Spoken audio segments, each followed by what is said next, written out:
So welcome, fellow travelers, right? Um, so traveling through grief, right? Um, this YouTube thing is different. Like I've been on Instagram for like a long time just as a person, and then as traveling through grief for a year, and YouTube is just how do I start a video? Like, I can't tell you how many times I tried to start, deleted it, tried to start, deleted it. So y'all gonna get what y'all gonna get. Anyway, so traveling through grief, right?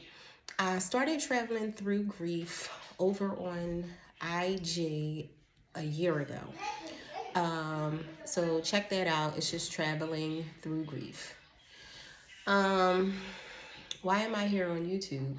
Because a lot of the topics that I talk about on Instagram can be fleshed out and talked about more over here on YouTube.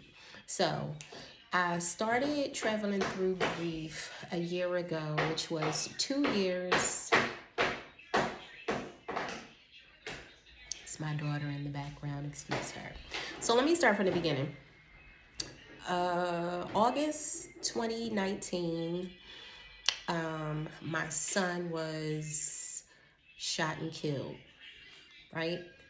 My son was not into the streets. He wasn't a drug dealer, a gangbanger, like none of that. He was just a college student, working, just a typical young adult, right? But he was shot and killed by, I'll go into that story later, but shot and killed nevertheless, right? And at that time, I didn't know how to grieve. Of course, I had relatives who passed away in the past, but they weren't close to me, right? So I never had to grieve or like really be in a space of deep sadness and deep sorrow. So this whole terrain of grief was new to me.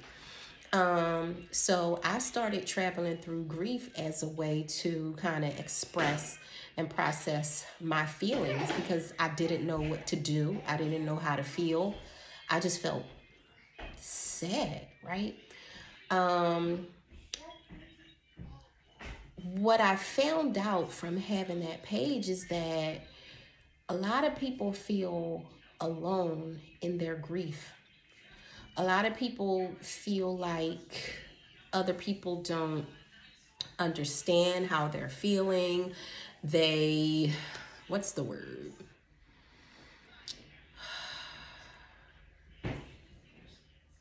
They disregard their feelings.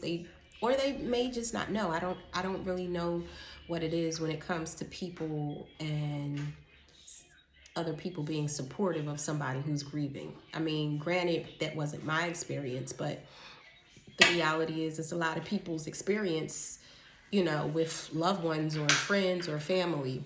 Just recently, I think I was on Facebook and someone wrote in a post that her husband passed away maybe like a month ago at the time of the post, and she was living with her brother, and her brother told her, if you're not finished grieving by the end of the month, you have to move out. Like, how insensitive are we as a people that we're not giving people time to grieve, right? There's another thing. There isn't a time frame on grief, on how long you're supposed to grieve the loss of somebody. Like, when we lose loved ones, it's a whole life wrapped up in them, right? It's love wrapped up in that person. It's routines wrapped up in that person. It's conversations wrapped up in that person. It's comfort. It's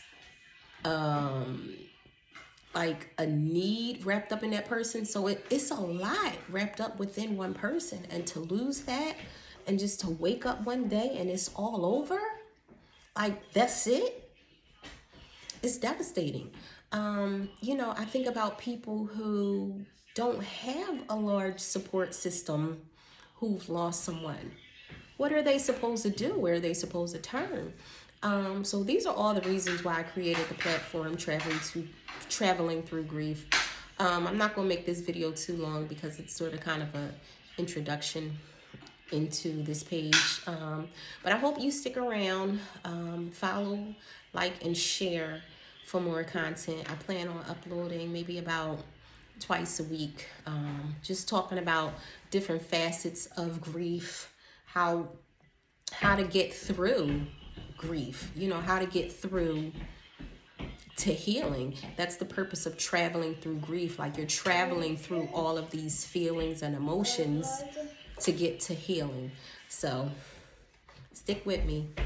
Enjoy the ride.